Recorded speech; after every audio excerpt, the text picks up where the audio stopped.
नमस्कार दोस्तों, आज मैं आपको सुनाऊंगा इसका कर्जा कौन देगा। ये कहानी आपका दिल छू लेगी। बहुत पुराने समय की बात है।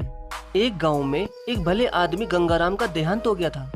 तो जैसे उस आदमी के परिवार वाले उस अर्थी को शमशान ले जाने लगे, तभी अचानक एक मोटे ताजिर सेठ ने उस अर्थी का एक पांव पकड़ लिया और बोला कि मरने वाले इस गंगाराम से मैं 2 लाख रुपए कर्जा मांगता हूँ, इसलिए पहले मुझे मेरे पैसे दे दो, तभी मैं इसकी अर्थी को शमशान ले जाने दूंगा। अब तमाम लोग तमाशा देख रहे थे। तभी उनके तीनों बेटों ने कहा कि हम तुम्हारा कर्जा नहीं देंगे। पिताजी का कर्जा पिताजी जाने, और वैसे भी अब वो तो इस दुनिया में ही नहीं है। अगर तुम्हें इनकी अर्थी ले जानी है तो ले जाओ। ये सुनकर पूरा गांव गंगाराम के तीनों बेटों पर थू थू कर रहा था। अब गंगाराम के तीनों बेटे उस कर्जे को देने से पीछे हट गए। तभी गंगाराम के भाइयों ने भी कह दिया कि जब बेटे कर्जा नहीं दे सकते तो हम क्यों किसी का कर्जा भरें। अब गंगाराम की अर्थी को वहां रुके हुए बहुत देर हो गई थी। तभी ये बात गंगाराम की इकलौती बेटी तक पहुंच गई।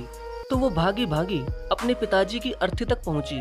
तभी उसने देखा कि उसके पिता की अर्थी का एक पांव किसी बड़े सेठ ने पकड़ रखा था।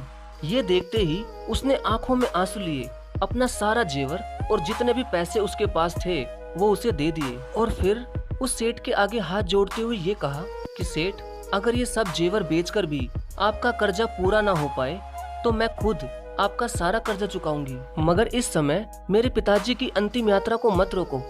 तभी उस सेठ ने गंगाराम की अर्थी का पांव किसी और को पकड़ाकर उसकी बेटी के पास आकर बोला कि मुझे माफ कर दो बेटी, दरअसल बात यह है कि मुझे गंगाराम से 2 लाख लेने नहीं बल्कि देने हैं।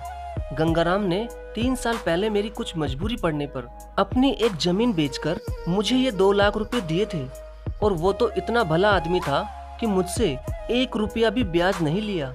और आज जब मैं गंगाराम के रुपए लौटाने आया हूँ तो मुझे खबर मिली कि उनका तो देहांत हो गया। इसलिए मैं बड़ी सोच में पड़ गया था कि अब ये रुपए मैं किसको दूं। इसलिए मैंने ये खेल खेला ताकि गंगाराम जी के ये 2 लाख रुपए घर के एक ऐसे सदस्य के पास जाएं जो वाकई में उनको प्यार और उनकी इज्जत करता हो। और बेटी, आज तुमने ये साबित कर दिया कि अपने माँ बाप को एक बेटे से बहुत ज्यादा एक बेटी ही प्यार करती है। इसलिए ये 2 लाख रुपए मैं तुम्हें सौंपता हूँ। काश तुम जैसी बेटी हर घर में हो जो अपने पिता की इतनी इज्जत करती है।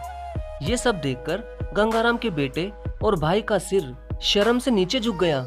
वाकई में दोस्तों, ये बात तो एकदम सच है कि एक माता पिता को बेटे से ज्यादा बेटी ही प्यार और उनकी इज्जत करती है। इसलिए दोस्तों, बेटी पढ़ाओ और बेटी बचाओ। धन्यवाद।